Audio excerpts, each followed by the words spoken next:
apakah yang terjadi saat ini antara yang kita dengar saat ini ya, antara pengacara Hotman Paris dengan Rasman yang sedang bersiteru gitu ya. Ya. Intinya adalah sah-sah saja sepanjang itu ada aturannya yang mengatur.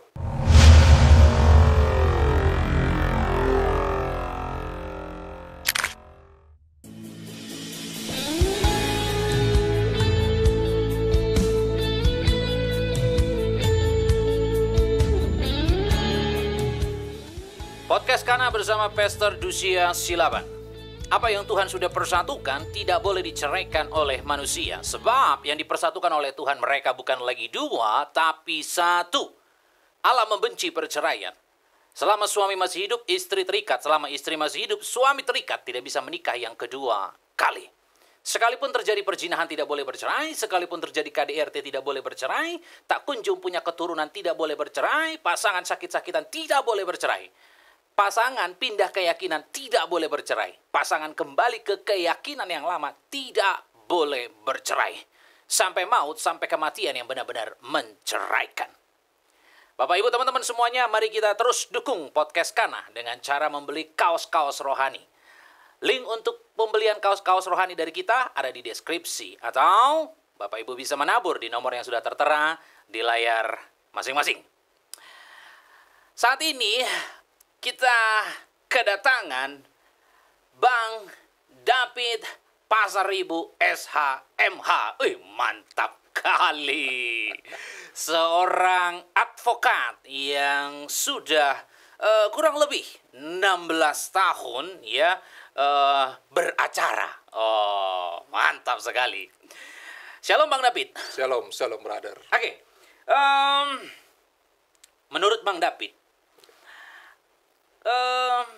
persidangan yang sedang heboh hari-hari terakhir ini ya antara Hotman Paris dan Rasman ya, di mana Hotman melaporkan Rasman pencemaran nama baik. Nah, bagaimana tanggapan Abang sebagai seorang advokat? Ya, perlu diketahui ya, saya sebelum menjawab ke sana, saya kasih ilustrasi sedikit ya. Kenapa manusia itu perlu hukum? Ilustrasinya adalah begini.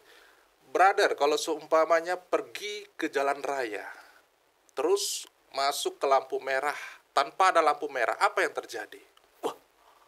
Akan kacau. Kacau. Itulah yang dimaksudkan dalam hukum di sini. Ya.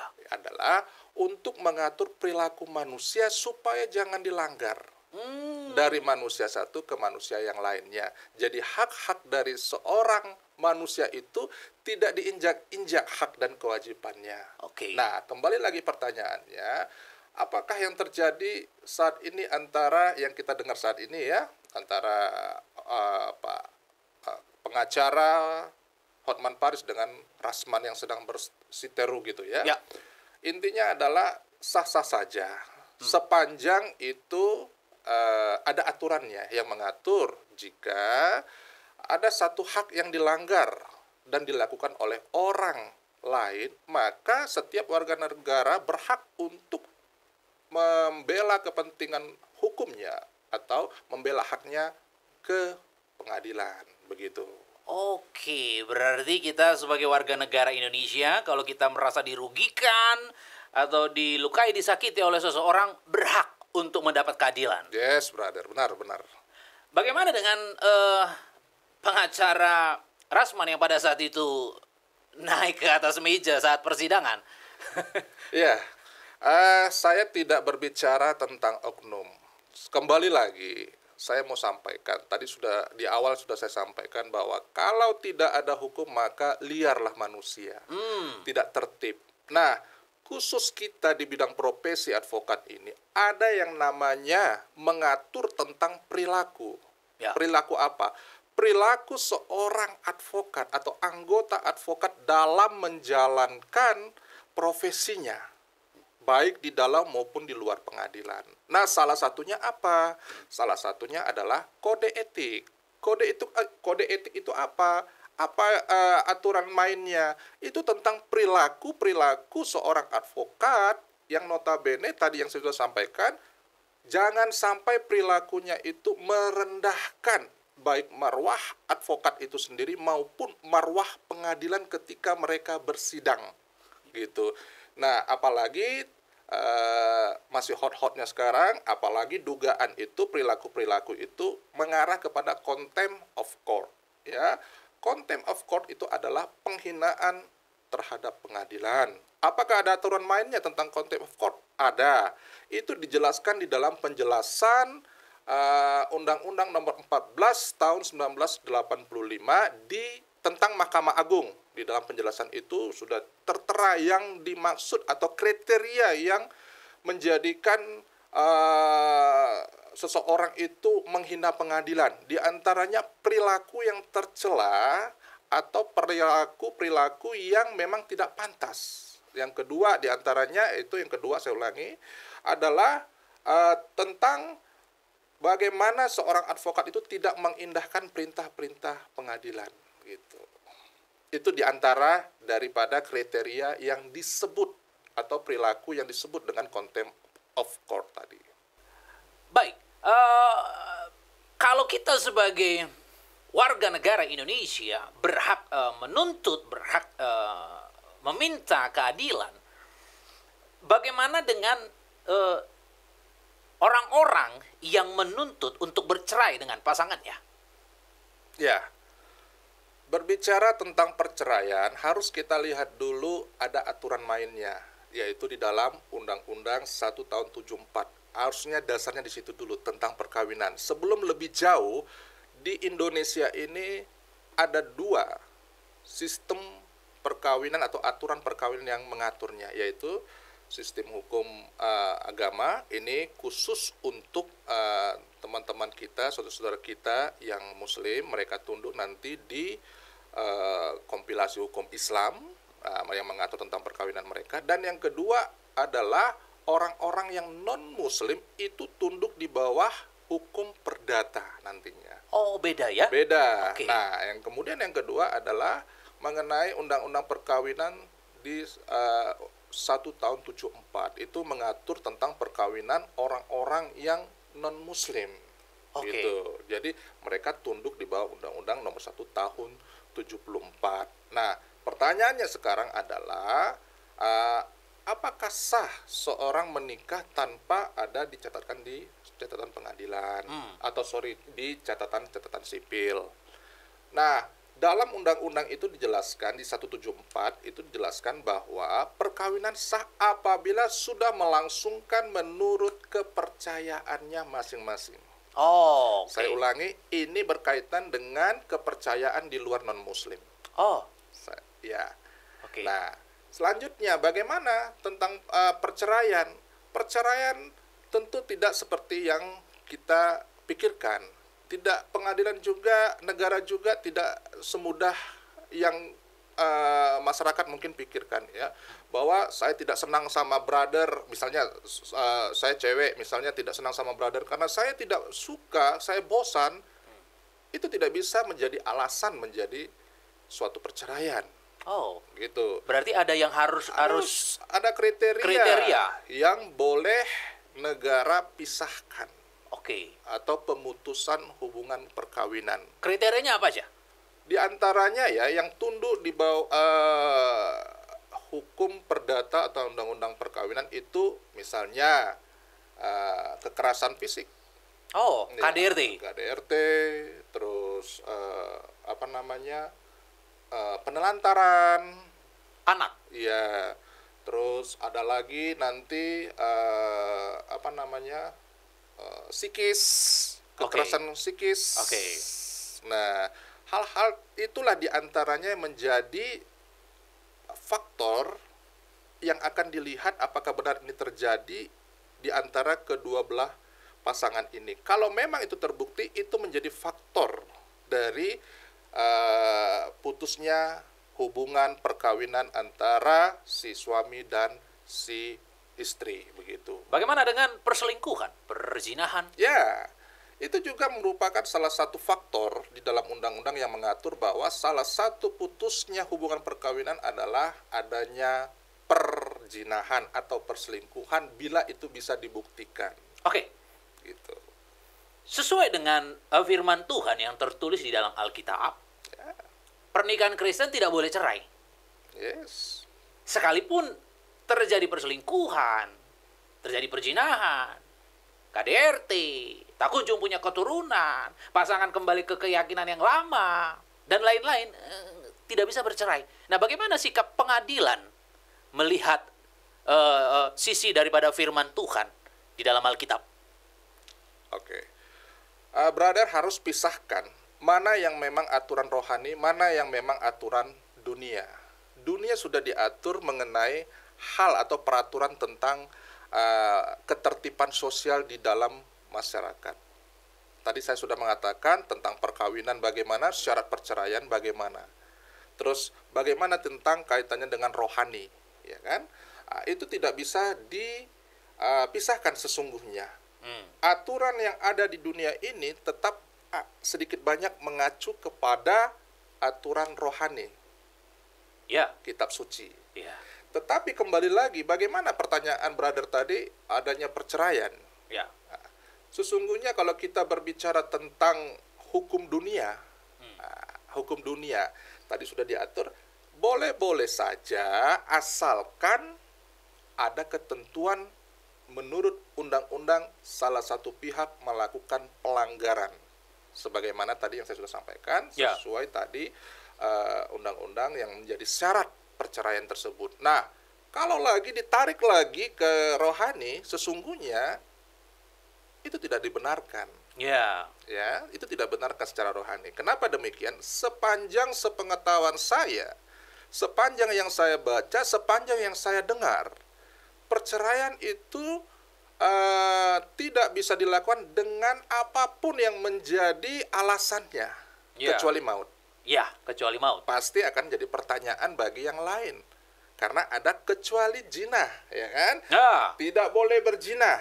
Saya ulangi, tidak boleh bercerai. bercerai kecuali zina. Ya. Banyak orang menjadikan senjata, terutama kita yang percaya ini, Ya, kita yang Kristen ini ya, Ya. umat Nasrani ini, bahwa perceraian boleh saja dilakukan kecuali zina. Pertanyaan sekarang, sepengetahuan saya, kalau kita tarik ke belakang, dari dulu itu zaman Musa. Zaman Musa ya, pada saat itu dibikinlah satu aturan tentang perceraian ini. Sesungguhnya tidak ada di situ Ya, cerai. Tetapi karena ketegaran ketegaran. tengku ya, Ya. ketegaran ketengku pada saat itu akhirnya diterbitkanlah surat cerai, Iya, ketegaran hati. ketegaran hati. Nah, dan ayat itu ditulis pada saat kapan? Ya, Nah, kita juga harus bisa melihat ke harus situ. melihat, jangan kita bawa ke zaman sekarang. Kita harus lihat dulu zaman ditulisnya ayat tersebut. Ya, Bukankah pada saat itu di zaman-zaman Yahudi ya, apa? Ya. Yahudi, kalau orang berzina apa konsekuensinya? dilempar pakai batu. Rajam bukan? Ya, sampai mati. Kan? Nah, itulah yang menjadi alasan kenapa tulisan itu menurut saya ya, Ya, ditulis, ayat itu ditulis. Boleh saja pada saat itu kamu cerai asalkan dirajam atau dihukum mati dulu salah satu yang Ya. cerai ini. Itu menurut pandangan salah satu saya. yang berzina. Iya, salah satu. Kalau kita kaitkan dengan sekarang berzina, wah itu sudah Ya. salah total. Jadi itu nanti menjadikan alasan untuk bercerai, itu tidak benar. Ya, Jadi kalau mau bercerai, bercerai pada saat salah satu sudah meninggal. ya. Itu Dan pandang. kalau pernikahan tersebut tidak sah sesuai dengan firman Tuhan. Tidak sesah dengan firman Tuhan. Karena kan ada beberapa, tidak semua pernikahan sah. Tidak semua pernikahan Tuhan yang mempersatukan. Yang tidak dipersatukan oleh Tuhan, ya silahkan bercerai. Contoh, misalnya pernikahan kedua. Kalau kita merujuk kepada Alkitab atau firman Tuhan, pernikahan kedua tidak ada. Pernikahan kedua adalah perzinahan. Selama pasangan masih hidup. Jadi kalau ada seseorang menikah yang kedua kali, itu disebut perzinahan. Nah, pernikahan perzinahan, ya bercerai silahkan. Kenapa? Karena memang bukan Tuhan yang mempersatukan. Karena kalau kita merujuk kepada Alkitab, yang dipersatukan oleh Tuhan yang tidak boleh bercerai. Nah, faktanya di lapangan ada banyak orang Kristen bercerai. Ya. Pakai ayat tersebut. Oke, kalau saya melihat seperti itu, sekarang kan segala sesuatu harus kita pahami. Ya. Baik itu tulisan, baik itu komunikasi, baik itu apapun yang kita lihat, yang kita dengar, itu kan harus kita olah dalam panca indera kita untuk memahaminya. Banyak orang yang hanya mengetahui kulit-kulit luar dan tidak mendalami apa yang dimaksudkan dengan hal ini misalnya. Nah, terkait dengan bicara tentang perceraian, Ya. sesungguhnya mereka mengerti enggak? Pasti mereka mencopot kata kecuali zina. Comot. Comot. Makanya harus dilihat lagi historikalnya, sejarahnya kenapa ayat itu dibuat. Ya. Kalaupun masih bingung, baca Alkitabnya. Masih bingung juga, dengarkan firman khotbah-khotbah Ya. yang kita dengar atau sharing firman Tuhan yang lainnya. Ya. Supaya kita mendapatkan informasi dan hati kita, oh ini nih jawabannya ini. Ya. Akhirnya kita memahami, kita mengimani hal itu, sehingga itu menjadi rema bagi kita bahwa oh ternyata perceraian itu tidak bisa. Ya. Dan menurut atau sesuai dengan pengalaman Abang David Pasaribu SHMH sebagai seorang advokat, orang Kristen rata-rata bercerai karena apa? Nomor satunya Ya. yang abang lihat di lapangan. Iya. Oke.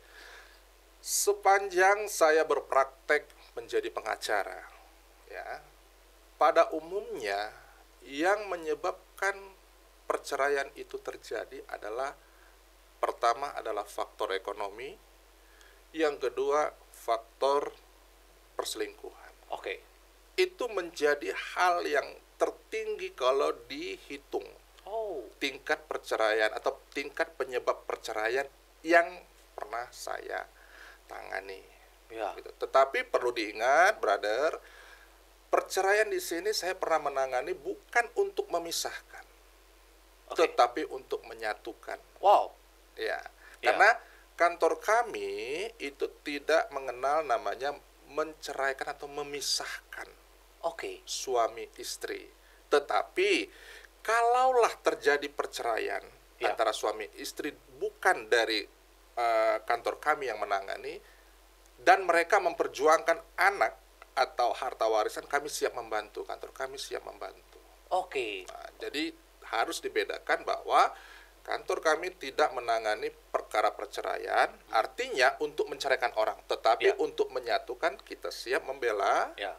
terus membela hak asuh anak, memperjuangkan juga harta gonogini, kita siap kantor kita. Oke. Itu berada. Bagaimana aturannya di dalam hukum kita ya mengenai hak asuh anak? Karena kan ada begitu banyak perceraian yang terjadi, akhirnya ribut masalah anak, ya, dari pihak laki-laki memperjuangkan, dari pihak perempuan juga memperjuangkan supaya hak asuh jatuh ke tangannya. Ini bagaimana? Ya, ada aturan main di sini tentang memperjuangkan hak anak. Apakah sang suami bisa? Bisa. Apakah sang istri bisa? Bisa. Tetapi perlu diketahui dulu tentang hak asuh anak ini ketika dalam perceraian. Anak yang berumur 0 sampai 12 tahun, secara hukum tertulis hak asuh ada di tangan ibu. Oh, Itu harus diketahui dulu. oke. Namun, tidak menutup kemungkinan anak yang 0 sampai 12 tahun ini bisa berpindah kepada si suami. Kok bisa? Begini, apabila si ibu ini terbukti ketika mendapatkan hak asuh ini atau sebelum hak asuh ini jatuh ke tangannya, diketahui bahwa sang istri melakukan pemborosan, Oh, berselingkuh, tidak memperhatikan anak, ya.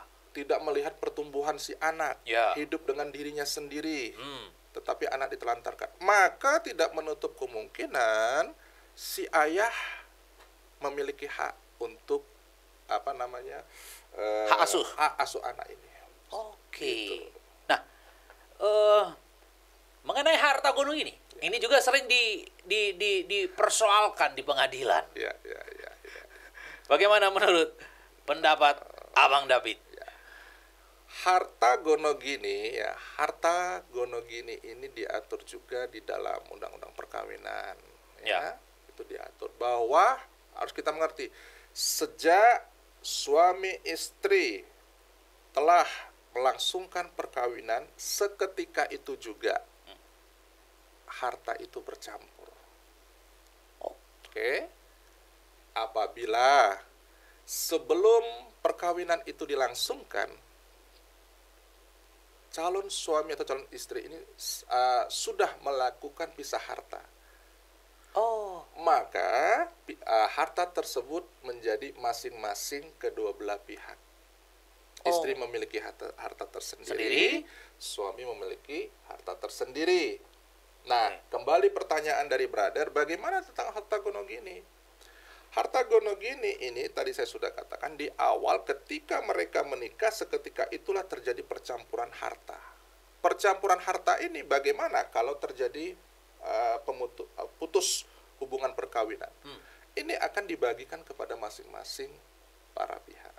Bagi dua Kepada si calon mantan istri dan mantan anak. Jadi sebelum menikah harta terpisah nih masing-masing. Kalau ada perjanjian pisah harta. Dari awal. Dari awal. Jadi kalau dari awal ada perjanjian pisah harta, menikah pisah. Memang pisah. Karena dari awal. Dari awal mereka sudah sepakat, hartaku ya. Hartamu. Gitu. Jadi kalau ada apa-apa, kamulah bertanggung jawab terhadap hartamu dan pendapatanmu. Gitu. Tetapi kalau tidak ada perjanjian itu, ketika disatukan otomatis bercampur. Nah, inilah yang menjadi penyebab banyak ricuh ya di pengadilan ya, karena memang tidak mau. Banyak beranggapan, maaf, ketika salah satu pasangan yang hanya pakai baju di badan, mendapat seorang mungkin jodohnya yang lebih untuk ekonomi, ternyatanya pisah. Nah, si orang yang awalnya itu mempunyai ekonomi lebih, mengawini pasangannya yang harta yang pas-pasan, dia akan terkejut, loh itu kan harta saya, kenapa bisa dibagi? Tadi saya sudah katakan, sejak pernikahan itu dilangsungkan, maka otomatis dan seketika harta itu juga menjadi harta gonogini. Jadi apapun yang sudah dimiliki suami, misalnya tadi yang kita bilanglah orang kaya itu, harus membagi hartanya kepada si istri, misalnya yang kurang mampu pada saat dia menikah, misalnya nah, dia harus membagikan, karena hukum sudah mengatakan bahwa harta gonogini itu ketika pisah harus dibagi dua. Bisa nggak diperjuangkan itu tidak dibagi dua? Kalau secara hukum kan nggak bisa, tapi bisa nggak diperjuangkan? Saya tidak tahu ya bagaimana memperjuangkannya, karena aturan sudah tertulis mengenai hal itu. Gitu. Saya nggak tahu kalau ke depannya ada aturan main yang berbeda lagi. Sepanjang saya baca, sepanjang saya berpraktek, bahwa harta gono ini wajib harus dibagi dua ketika terjadi pemutusan hubungan perkawinan. Gitu. Baik. Orang yang berselingkuh atau berzina itu bisa dipenjarakan tidak? Ya. Orang yang berselingkuh atau berzina bisa dipenjarakan. Jadi kita bisa penjarakan suami atau istri kita yang...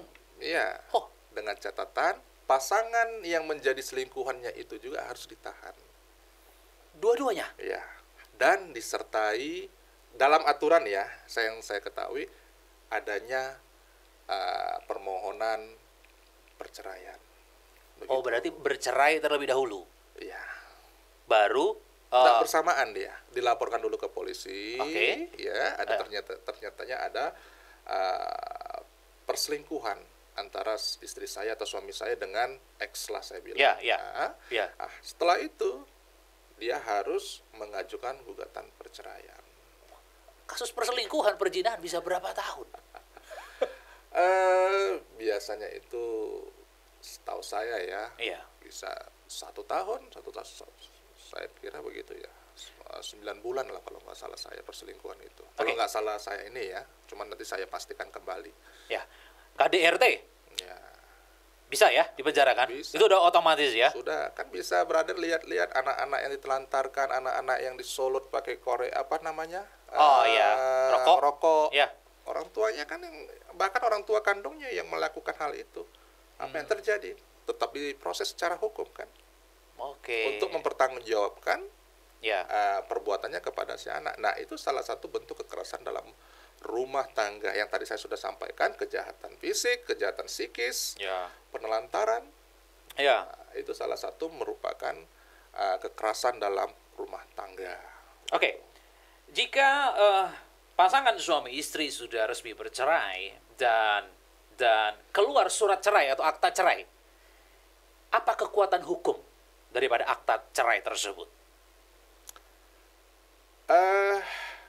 Namanya putusan pengadilan berarti ada kepastian hukum Oke. dari salah satu pihak yang bercerai. Artinya pasangan yang sebelumnya dengan siapalah kita bilang mantan suami atau mantan istri yang sudah mendapatkan putusan ini tidak bisa lagi bersatu. Ya.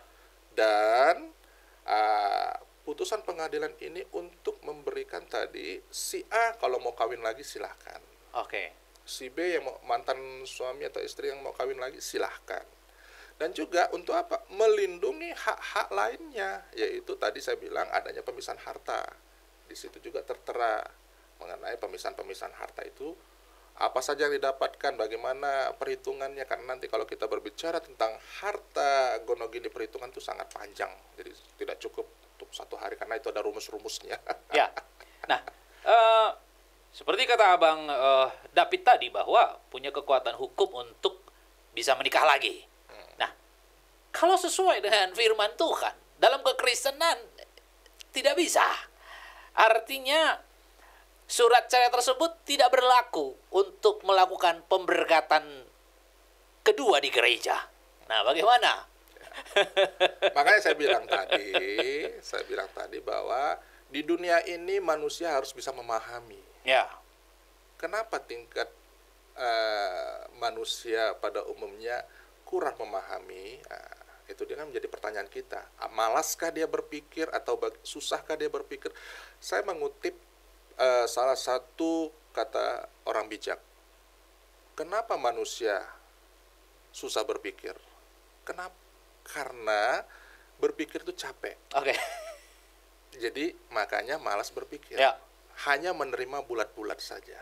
Gitu. Ya. Nah, kembali lagi bagaimana kalau sudah ada mendapatkan keputusan pengadilan tentang perceraian, sementara kalau kita kembali ke Nasrani atau Kristen itu kan tidak dibolehkan. Ya. Sekarang pelaku daripada suami istri ini tadi memahami nggak tentang Kristen ini? Banyak orang yang hanya sekali lagi saya bilang maaf, hanya agamanya aja tertulis di KTP. Oke. Dia hanya untuk mengatakan status saya nih Kristen, misalnya misalnya. Tetapi tentang pemahaman tentang firman Tuhan belum tentu. Mungkin bahkan dia Alkitab pun tidak dibaca. Ya. Kan? Jadi bagaimana kita memaksakan sementara pemahaman di otaknya sudah terdoktrin bahwa saya boleh menikah. Dia mencoba mencomot untuk membenarkan perbuatannya, kan boleh menikah kecuali berzina. Ya. Suami saya berzina. Ya. Saya mohon ke pengadilan, Ya. dapatlah putus.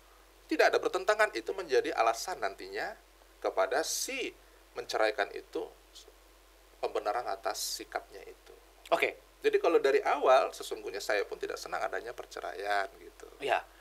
Dan sayangnya ada begitu banyak orang Kristen yang mempergunakan surat itu, ya, akta cerai tersebut untuk menikah yang kedua kali. Bahkan ada beberapa pendeta yang meminta bahkan kalau mau diberkati mana surat cerai. Nah, jadi sepertinya ada beberapa orang yang memang baik orang biasa, bahkan pendeta sekalipun mungkin belum nangkap, belum ngerti ya seputar pernikahan yang begitu kudus dalam pernikahan Kristen. Oke. Dalam kehidupan ini salah satu yang membuat orang bercerai adalah tak kunjung punya keturunan. Di pengadilan, apakah dibenarkan?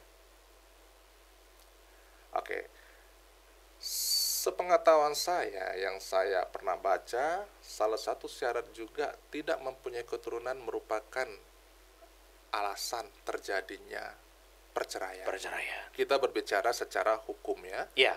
hukum negara, bukan hukum rohani. Nah, selain daripada syarat-syarat lainnya tadi yang menjadi alasan perceraian. Ya. Kalau ditanya tadi apakah tidak memiliki keturunan boleh bercerai? Secara hukum yang tertulis bisa, Secara hukum bisa. bisa. Tapi kalau ditanya, kalau bisa jangan. Oh, oke. Karena harus dilihat dulu tujuan kamu menikah pada awalnya apa sih? Ya. Oke. Bukankah kita harus menerima kekurangan? Hmm, Kalau kelebihan sudah pasti kita terima, toh. betul. Tapi kalau kekurangan, Ya, apa yang menjadi permasalahan dalam rumah tangga? Menyatukan pola pikir kan? betul, betul. Gitu. Saya mencoba, ini pengalaman saya mencoba memahami istri saya. Hmm, Ya, istri saya itu dengan saya karakternya sangat berbeda. ya. Nah, jadi kita membutuhkan sampai 5 tahun untuk bisa beradaptasi, menyatukan pola pikir. Dan pada saat itu sampai titik terendah di mana kami sudah mengatakan enough, cukup, kita akan mau cerai. Dan Oke. saya berdoa sama Tuhan pada waktu itu, Tuhan, apakah pernikahan ini sampai di sini? Saya sudah tidak mau, tapi saya ingat firman-Mu tidak boleh bercerai. Biarlah aku menerima rumah tangga ini yang dingin-dingin saja. Apa yang terjadi 2 tahun setelah kami menikah, 5 tahun kami mengalami itu, 2 tahun kemudian Tuhan yang tidak kita tahu bagaimana caranya, justru kami saling mencintai. Dari mana timbulnya semuanya itu? Padahal awalnya kita saling membenci. Selama 5 tahun ya? Yes. Saya nggak usah apalah, saya jujur lah. Semua orang pasti merasakan namanya kita menyatukan pola pikir ya. Betul, betul. Kita biasa kehidupan malam, keluar malam, istri pengennya cepat pulang. Jadi konflik.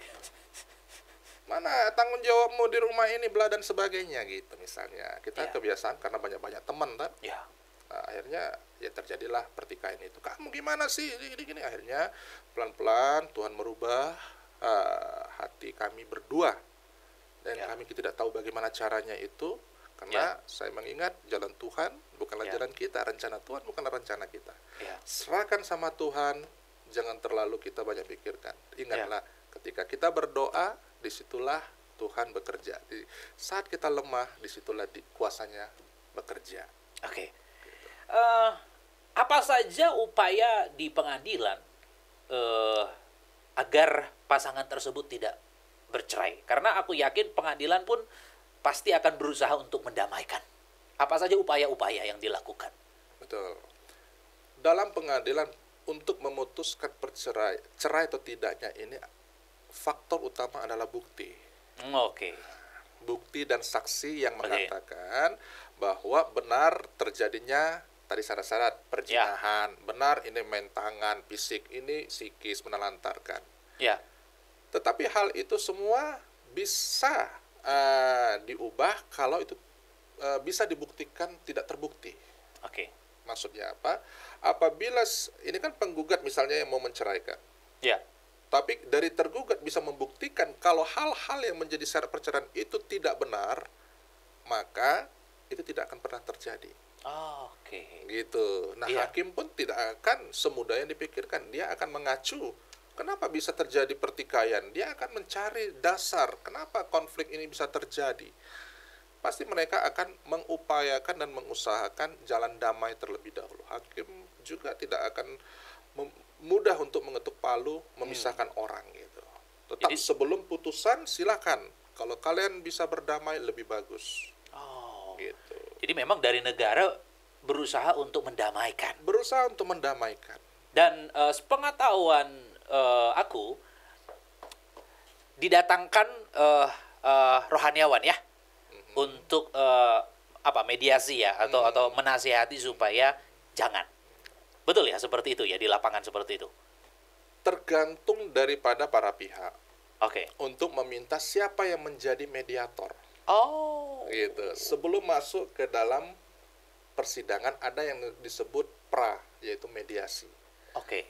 mediasi inilah yang diutamakan untuk dilakukan jalan damai. Kalau bisa jangan deh dilanjutkan. Ya. Siapa yang kita sepakati?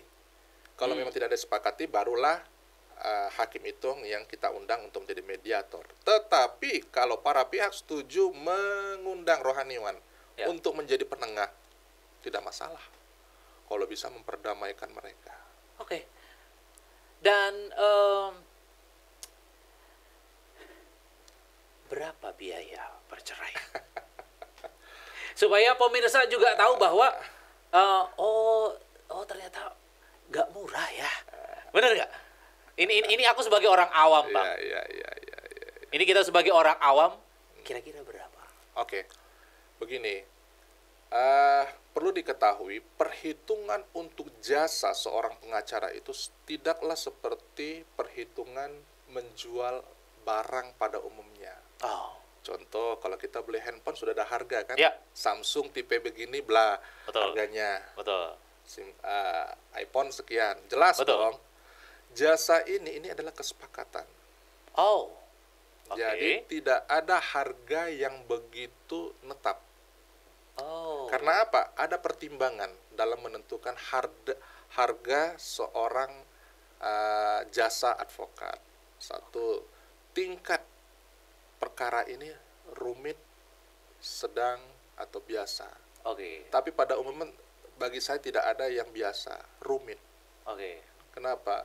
Kita nggak tahu ke depan apa yang terjadi ketika kita mengurus perkara ini. Kadang-kadang ada hal-hal yang tidak diinginkan pun terjadi. Jadi kalau saya bilang tadi ada tingkat rumit, sedang, dan biasa, itu pada umumnya yang saya dengar dari yang lainnya.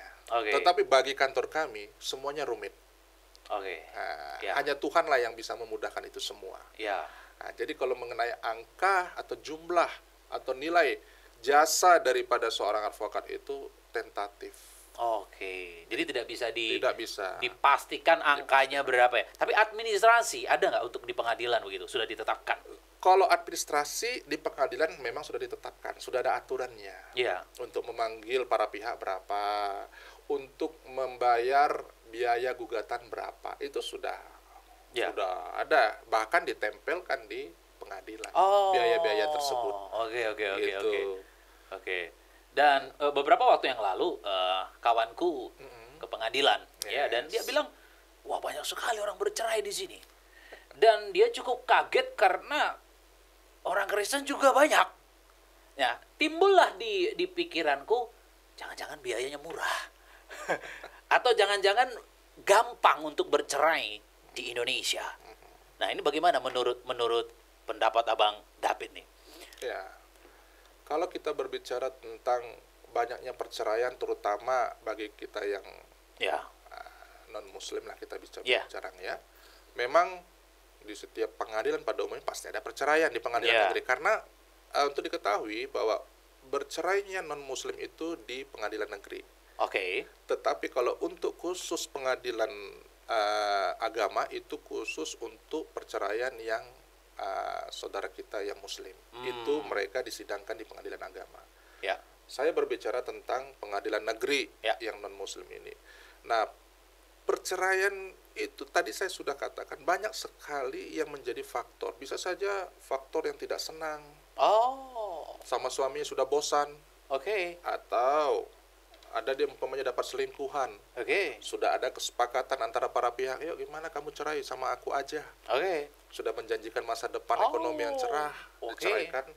Atau dengan alasan yang berbagai, aku sudah muak sama kamu nggak kerja. Ya. Aku yang menjadi tulang punggung si istri misalnya. Istilahnya menggugat cerai suami. Oke. Atau sebaliknya, si suami juga dengan alasan, aku sudah muak sama kamu nggak ngerti sama aku. Oke. Akhirnya nggak taunya dia punya simpanan. Nah, itu contoh kecil. Saya bilang itu bukan menjadi patokan, tapi itu contoh kecil yang pernah saya alami. Karena setiap perceraian kan pasti saya tadi sudah bilang ada menjadi landasan atau dasar dari mereka bercerai yang sudah tertuang di dalam undang-undang perkawinan tadinya. Aku pernah lewat di suatu tempat dan mataku tertuju ada suatu tiang di jalanan tersebut bertuliskan pengacara spesialis perceraian. Berarti memang dia kebanyakan menangani kasus-kasus perceraian. Nah, ini bagaimana pendapat Bang David? Memang ada ya begitu ya? Dia memang khusus di situ. Oke, berdasarkan Undang-Undang Advokat ya, 18 tahun 2020, Ya. tahun 2003 itu sudah ada kriteria bahwa advokat tidak boleh mengkhususkan diri Oh. untuk menangani perkara. Akan tetapi dia boleh menolak apabila perkara tersebut dia tidak mampu menanganinya atau belum bisa menangani perkara itu Oke. karena belum ada pengalaman. Boleh dia untuk Ya. ibaratnya sampaikan substitusi kepada temannya Oh. sama advokat. Ya. Itu yang pertama. Yang kedua, advokat tidak boleh beriklan. Itu dilarang Oh, sekali. advokat tidak boleh beriklan. Tidak boleh sekali beriklan. Oke, bagaimana dengan iklan yang aku baca itu di jalanan, Iya. di tiang seperti itu? Iya. Advokat pengacara spesialis perceraian. Cukup kaget aku. Nah, kalau kita kembali lagi ke aturan mainnya dan ketentuan seorang advokat ini tahu nggak di antara profesi kita berbicara profesi. Ya. Dokter profesi toh, Ya. tukang masak profesi, Ya. tukang parkir profesi, Betul. pengacara profesi. Betul. Apa yang membedakan mereka ini semua? Ya. Yang membedakan adalah kami profesi advokat ada yang namanya disebut officium nobile, Apa itu? profesi yang mulia. Oh. Oke. Karena apa? Kalau dilihat dari sejarahnya dulu, Ya. advokat ini adalah membantu membela orang-orang yang hak hukumnya terzolimi. Oh. Mereka mau mempertahankan hak atau keadilan mereka, tapi mereka tidak tahu bagaimana memperjuangkan ini. Iya. Hanya seorang advokatlah yang bisa melakukan hal itu untuk memperjuangkan keadilan dari pencari keadilan ini. Oke. Kembali lagi tadi pertanyaan brother, apakah tadi yang iklan ditulis-tulis di pinggir jalan itu sebenarnya tidak dibolehkan. Oh, oke. Tidak dibolehkan kecuali dia bikin papannya. Papan itu pun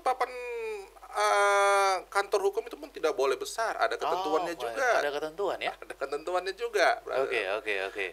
Jadi kalau kembali pertanyaan, advokat tidak boleh beriklan, Ya. gitu, karena itu akan melanggar kode etik, Ya. gitu. Dan ada banyak kasus di mana pengacara membela yang tidak benar. Misalnya ada suami istri bercerai, kan masing-masing pakai pengacara kan? Suami pakai pengacara, istri pakai pengacara, ya. Pengacara satu bilang bahwa dia berzina, gitu ya. Padahal yang berzina si kliennya. Ini bagaimana ini? Artinya dia membela, dia tahu klien ini salah, tetapi dia berusaha untuk membela supaya tidak terlibat hukum atau ya. Pengacara membela klien berdasarkan kronologis yang diceritakan klien. Oke. Apakah pengacara juga pernah dibohong sama klien? Pernah, dan sering. Terkadang perlu diketahui, klien juga ada yang nakal. Oke. Dia meminjam tangan pengacara, jasa pengacara untuk melawan apa yang dia tidak senangi secara hukum. Itu hati-hati. Jadi jangan kita membela ini, advokat membela klien ini, Ya. membela yang salah, tidak. Kita juga kalau profesional, kita akan ada namanya wawancara, terus kita menggali informasi dari si klien, terus dokumen-dokumen yang ada sebagai bukti, kita pelajari semua. Bahkan kita sampaikan kepada klien, jangan ada sedikit pun kamu tinggalkan ceritamu, karena dari sedikit ini bisa berpengaruh nanti kepada pembelaan kasusmu. Oke. Makanya dari itu, saya bilang, klien juga ada juga yang menyampaikan kronologis, Ya. versinya itu ada yang tidak benar. Oke. Nah, kalau brother bertanya, ada juga pengacara yang membela, saya terlepas dari apa yang telah dilakukan si pengacara atau tanda kutip, Ya. ada kepentingan apa, saya terlepas daripada situ. Mungkin saja dia membela itu versi si pengacara ini mendengar kliennya benar, Ya. makanya dia membela. Ya. Tetapi klien itu tidak mengatakan sebenarnya. Saya Ya. tidak pernah berzina, dia aja yang berzina. Oke. Istri saya yang berzina, buktinya aja dia ke hotel, buktinya aja sama laki-laki lain. Dia menjadikan alasan misalnya ada teman reuni. Ya. Tanda kutip terlepaslah daripada apakah benar atau tidak. Seandainya itu teman-teman reuni, dia menjadikan bahan itu, dibilangnya lah itu berzina. Baru pulang goncengan karena nggak ada kendaraan, istrinya jemput. Ya. Sama laki-laki dipoto. Ya. Nah, itu menjadi faktor atau alasan kadang-kadang klien itu membohongi kita. Ya. Jadi orang akan menyangka, wah pengacara itu membela yang jahat. Tidak. Ya. Dan satu lagi, pengacara itu bukan membela orangnya. Seorang penjahat pun di dalam hukum, haknya juga ada diatur. Oh, Ya. contohnya seperti apa? Nah, ketika kita katakanlah seorang bandit, seorang pembunuh, Ya. ya, kita bicara, udah nyata-nyata dia melakukan pembunuhan. Ya. Pertanyaan sekarang, ketika ingin masukkan ke proses ke pengadilan Ya. atau ke polisi, ada yang disebut dengan tata cara KUHAP, Ya. Kitab Undang-Undang Hukum Acara Pidana. Bagaimana prosedur, Ya. cara menangkap, cara menahan, cara menyidangkan, cara memponis atau menjalankan ponis tersebut. Ya. Itu harus dilalui Ya. oleh aparatur penegak hukum yang telah ditentukan oleh undang-undang untuk melakukan pemeriksaan terhadap si tersangka tersebut. Oh. Jadi kalau masalah dia kan membela yang Ya. jahat, kita akui jahat. Tapi ingat, dia adalah ada hak asasi manusia di dalam KUHAP itu yang diatur, yang harus dipenuhi. Oke. Ya kan? Nah, itu dia. Makanya banyak masyarakat mungkin kebingungan. Oh, dia kan sudah penjahat, bukan itu yang kita bela. Ya. Apakah hak dia yang diatur undang-undang itu, atau hak daripada si tersangka atau pelaku ini sudah terpenuhi? Ya. Kalau sudah terpenuhi, kita nggak masalah. Makanya pengacara ini tujuannya apa? Adalah untuk mengawal. Ya. Apakah sudah benar yang Ya. dilakukan oleh negara khusus untuk dipidana Ya. terhadap pelaku dari perbuatan jahat tersebut. Oke. Sebagai seorang advokat, Abang pernah nggak mendapatkan kasus mengenai warisan? Misalnya bapaknya meninggal atau ibunya meninggal dan warisan diperebutkan. Misalnya oleh opung-opungnya atau saudara-saudara yang lain. Pernah nggak dapat kasus seperti itu? Pernah. Oke, nah itu bagaimana cara menangani seperti itu? Ya, Karena kan ini kan mengenai harta orang bisa gelap mata. ya.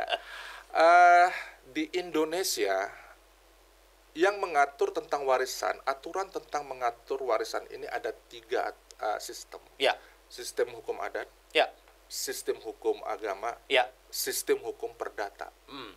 Kalau adat kita sudah tahu kan bagaimana kita orang Batak. Ya, ya. Sudah tahu tuh. Ya, Bagaimana anak bungsu dapat apa, Ya, anak betul. tertua dapat Sudah apa. diatur. Sudah diatur. Betul. Hukum adat. Nah, hukum agama ini khusus tadi saya bilang untuk saudara kita yang Muslim. ya,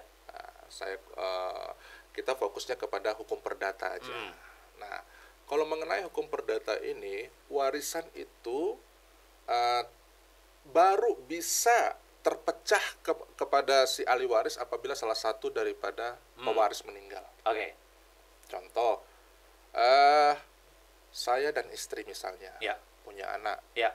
Salah satu dari kami meninggal. Hmm, Warisan, anggaplah saya. ya, Warisan saya ini jatuh kepada istri sebagian, ya.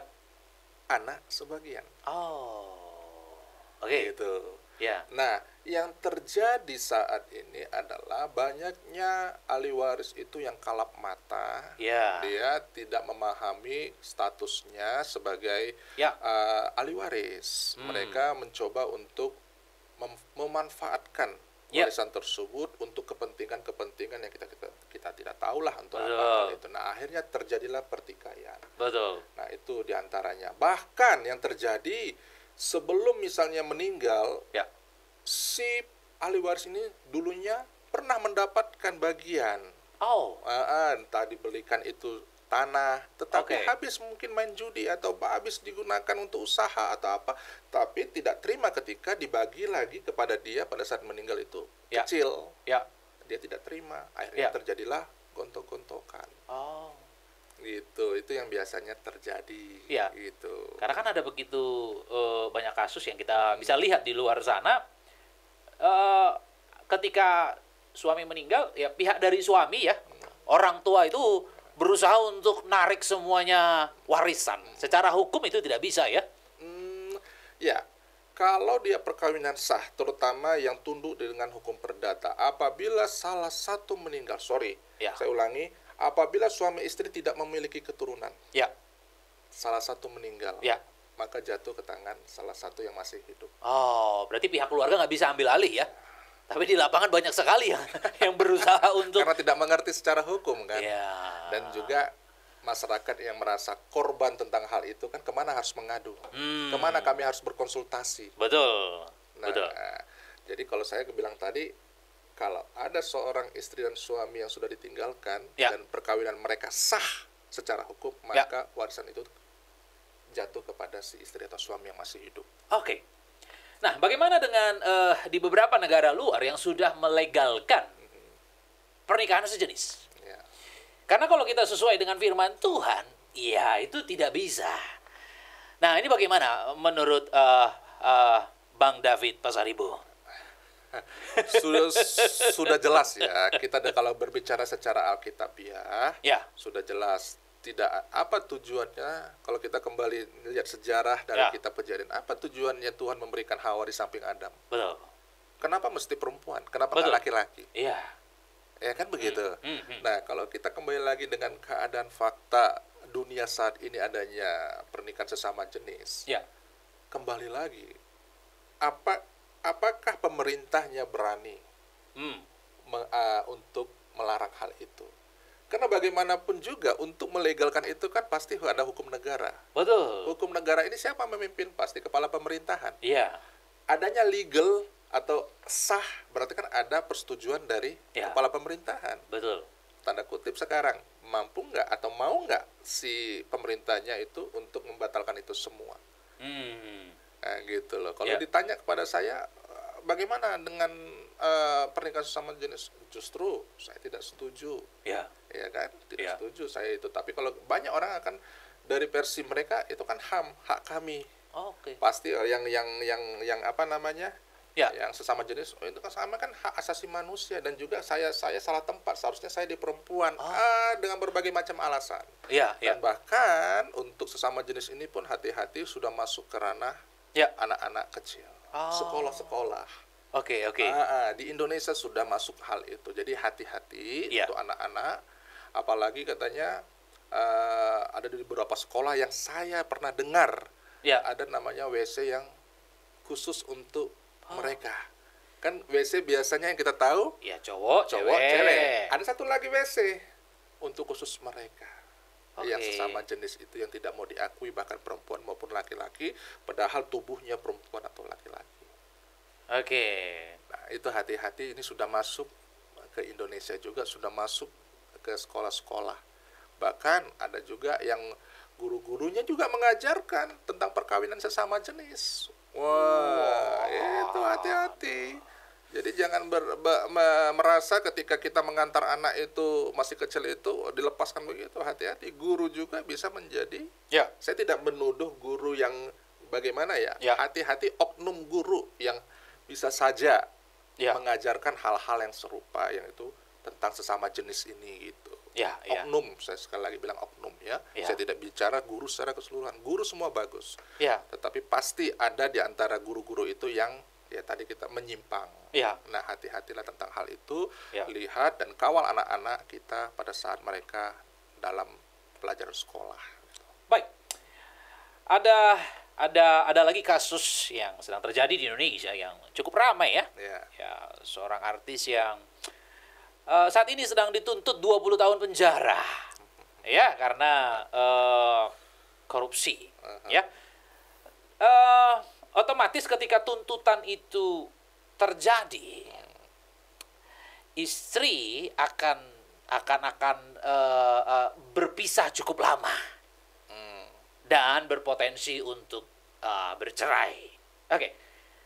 Kalau itu terjadi, ya, seandainya kita berandai-andai 20 tahun.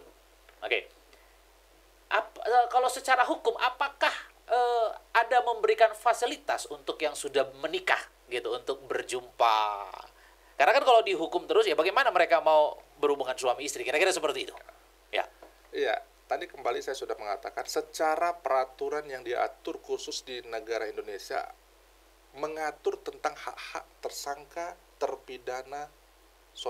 tersangka, terdakwa dan terpidana. Ya. Ketika kita sudah diponis, si pelaku sudah diponis, ada hak-haknya itu tadi, Oke. yaitu menerima kunjungan keluarga, Oh, ya. menerima kunjungan rohaniwan. Ya.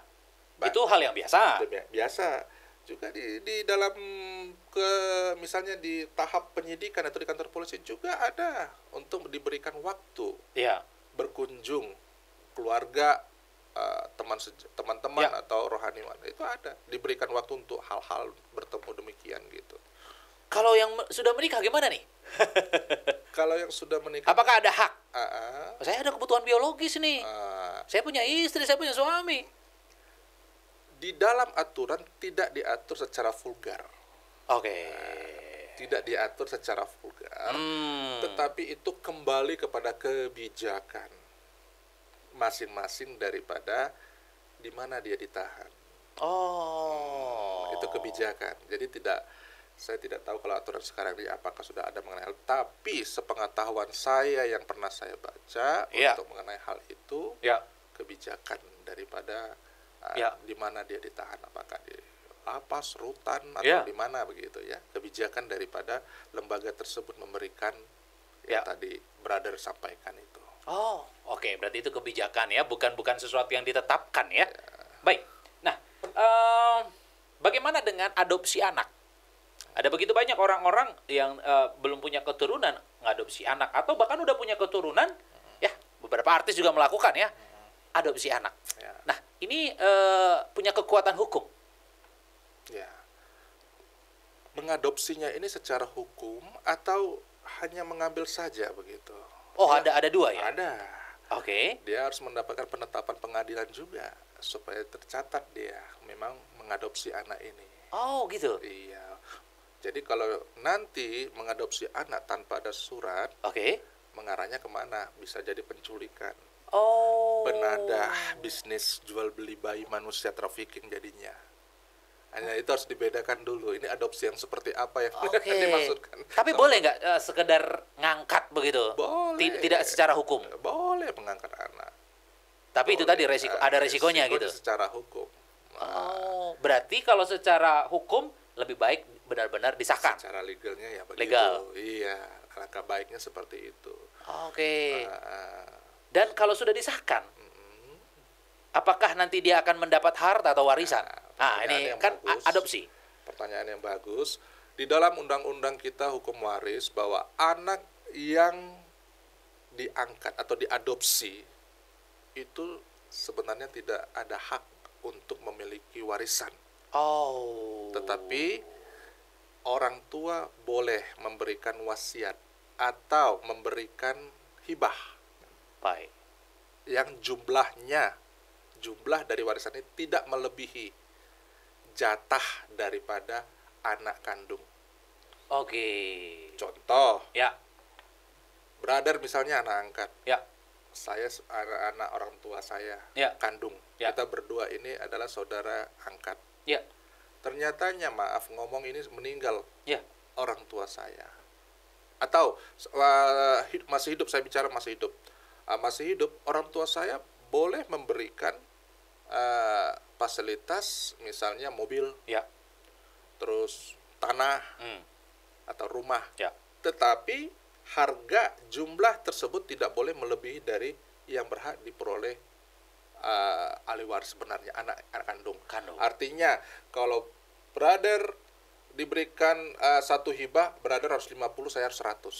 Oh, lebih besar. Lebih besar. Oh. Tidak boleh melebihi, kan tadi saya bilang. Oke. Tapi bagaimana itu bisa terjadi? Karena kan ada begitu banyak di luar sana, dia nggak tahu sebenarnya dia anak angkat. Karena ada beberapa orang tua tidak akan kasih tahu. Sepakat misalnya gitu ya. Tidak akan memberitahu. Nah, itu bagaimana? Kalau seandainya terjadi seperti itu, sekarang dunia semakin canggih. Oke. Ya, kita bisa mengecek melalui ilmu pengetahuan atau kita menggunakan sistem sekarang ini sudah DNA ya. Oke. Nah, untuk mengecek benar nggak saya ini anak orang tua saya. Kalau masih ada keraguan dari si anak Oke. tentang apakah benar nih orang tua saya. Hmm. Pengalaman saya ya, biasanya ada orang yang suka bercanda, ih kamu kok nggak mirip sama orang tuamu ya. Ada anak yang mungkin bisa saja melepas angin berlalu. Ya. Tapi kalau anak yang baperan, Oke. Pak, Ma, aku nih anak kamu nggak sih? Hmm. Kok kawan-kawan bilang aku bukan anak mama papa? Ya. Ya. Ini kan dibawa jadi bullying kan? Betul. Besar, makin besar. Dia akan mencari jati dirinya dan dia berusaha.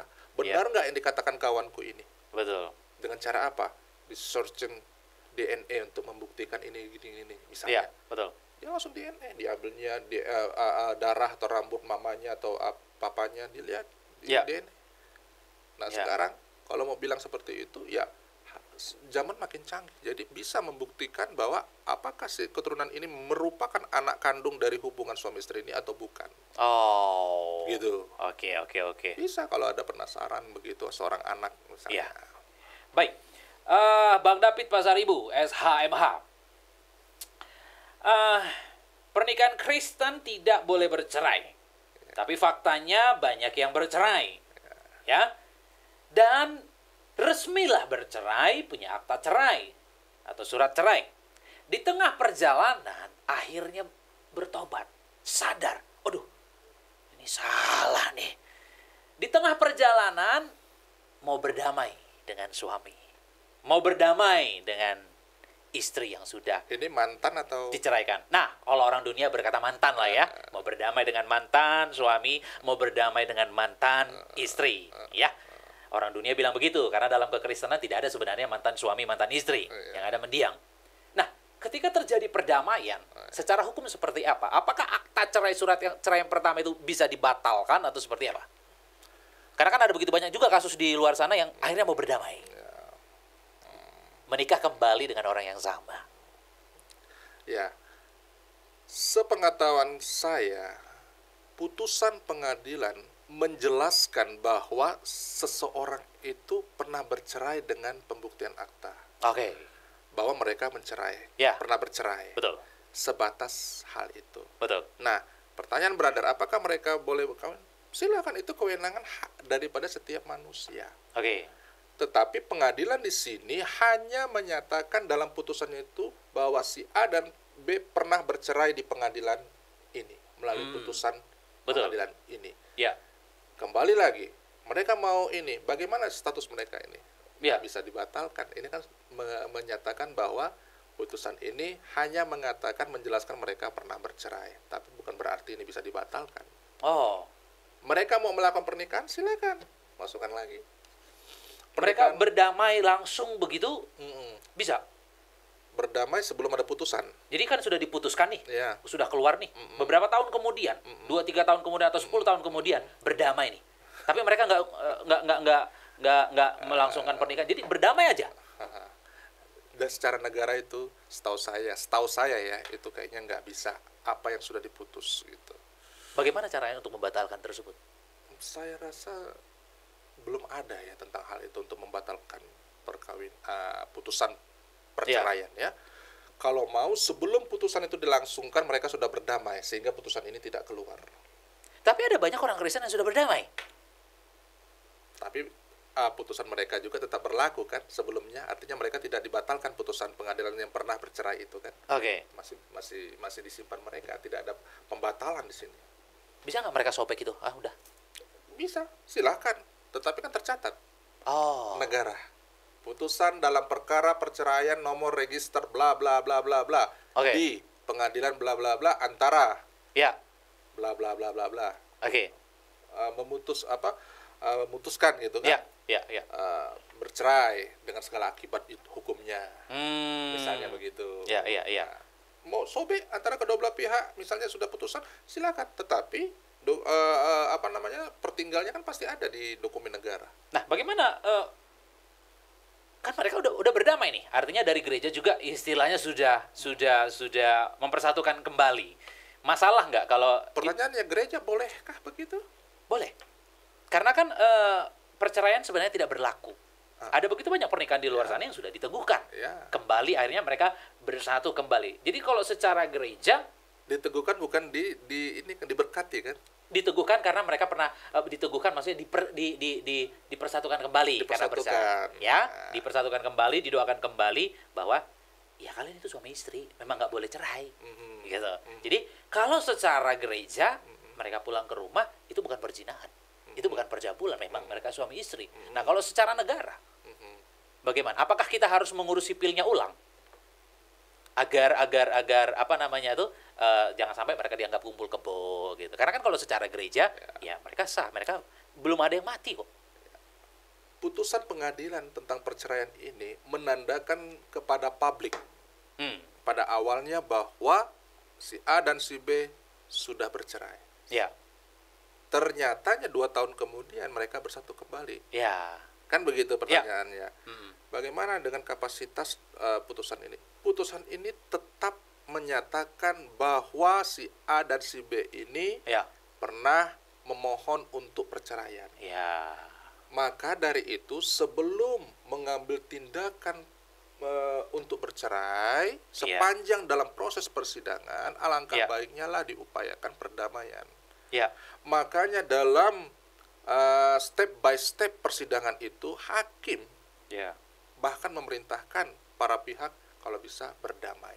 Oh, Tetapi kalau bisa sampai kepada step putusan, ya, tidak juga ada kata damai, maka putusan itu harus diterbitkan, harus dibuat. Karena sudah diberikan Ya. Ya. waktu Waktu sepanjang Ya. proses persidangan itu. Ya. Kalian berdamai dan sebagainya. Tetapi oleh karena kedua belah pihak tidak mau, ya hakim dengan Ya. kewenangannya haknya memutuskan perceraian tersebut. Berarti ada sedikit perbedaan ya, karena kalau secara gereja tidak ada masalah, secara firman Tuhan memang tidak ada masalah. Mereka berdamai, justru bagus berdamai, Iya. bersatu kembali, ya kan? Anak-anak bisa dipulihkan kembali, karena kan ada begitu banyak anak-anak yang akhirnya hancur, kepahitan, luka akibat melihat kedua orang tua tidak bersama. Kira-kira Makanya seperti itu. antara hukum dunia dengan hukum rohani ini harus bisa dibedakan dan dipahami masing-masing. Iya. Orang yang rohani akan berbicara tentang Ya. kerohanian. Orang dunia akan berbicara tentang hak dan kewajiban selama hidup di dunia. Betul. Jadi hal ini sebenarnya kalau kita bertanya tentang mereka ini akan bertolak belakang. Ya. Kalau kita berbicara janganlah bercerai, Iya. nanti bla bla bla. Kamu Iya. nggak tahu aja tentang masalah gua. Ah. Emang lu pernah di posisi gua? Coba lu dalam posisi gua, lu mau nggak? Betul. Hah? Iya. Nah, jadi mereka menggunakan untuk mengakomodir ini adalah itu tadi melalui peraturan tentang perkawinan gitu Ya. loh. Oke. Pesan terakhir. Bang David Pasaribu SHMH untuk khususnya orang-orang Kristen atau anak-anak Tuhan yang ngotot mau bercerai. Apa pesan-pesan Abang sebagai advokatnya Tuhan Yesus? Wah. Ya, pesan saya kepada masyarakat luas, terutama kepada orang-orang yang mau bercerai, ya, janganlah kita memikirkan ego kita. Ya. Hidup ini adalah perjuangan, hidup Ya. ini adalah proses. Tidak ada namanya kapal itu dibuat megah hanya untuk di dermaga, hanya ditambatkan di dermaga. Artinya hanya kapal itu hanya diam saja di dermaga. Kapal itu dibuat untuk memecahkan gelombang. Kapal itu dibuat untuk menghadapi badai.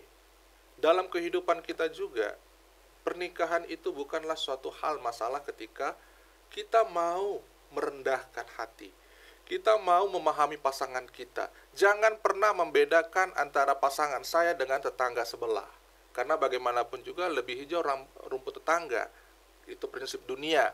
Nah, kalau bisa jangan pernah membanding-bandingkan pasangan kita. Justru sebaliknya, pahamilah pasangan kita sebelum kita menikah.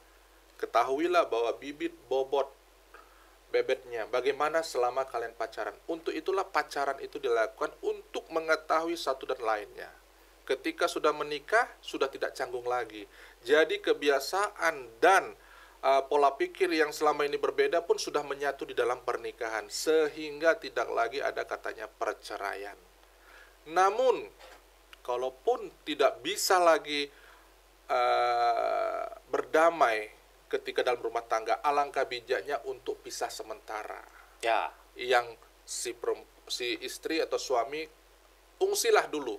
Janganlah melihat dulu satu sama lain. Bila perlu, carilah penengah agar bisa mendamaikan suasana yang hiruk pikuk atau menjadi masalah dalam rumah tangga tersebut. Ya. Itu pesan saya supaya jangan bercerai. Tapi secara profesi saya juga menyampaikan nasihat bagi saudara-saudara atau masyarakat yang ingin bercerai dan menggunakan pengacara.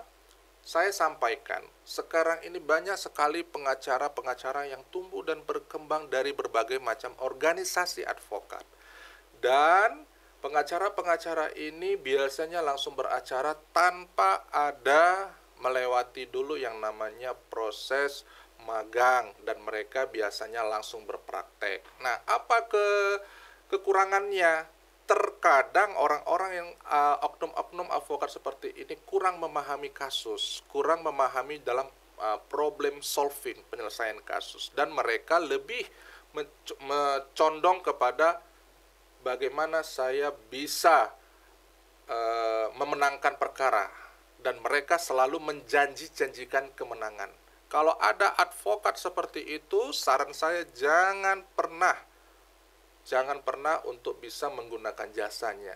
Karena nanti akan ada penyesalan di kemudian hari. Seorang advokat yang profesional, dia akan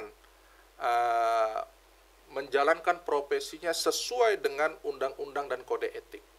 Dan kami advokat tidak pernah menjanjikan kemenangan kepada setiap klien.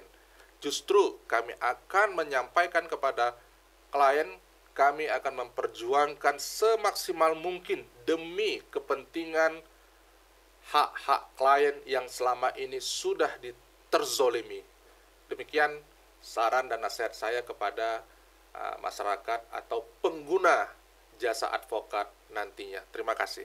Wow, terima kasih Bang David Pasaribu, SHMH, sudah hadir di podcast Kana. Terima kasih. Terima kasih, brother. Ya, sudah mengedukasi atau memberikan motivasi-motivasi kepada kita semuanya. Apa yang Tuhan sudah persatukan tidak boleh diceraikan oleh manusia. Sebab yang dipersatukan oleh Tuhan, mereka bukan lagi dua, tapi satu. Allah membenci perceraian.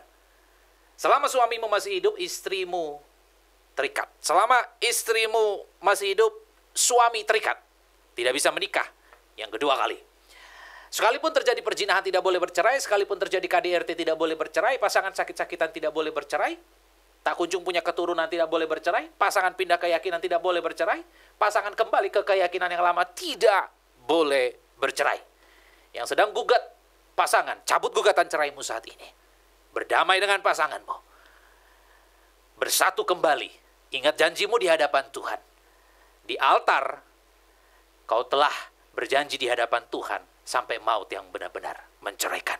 Sampai ketemu di podcast Kana berikutnya. Say no to divorce.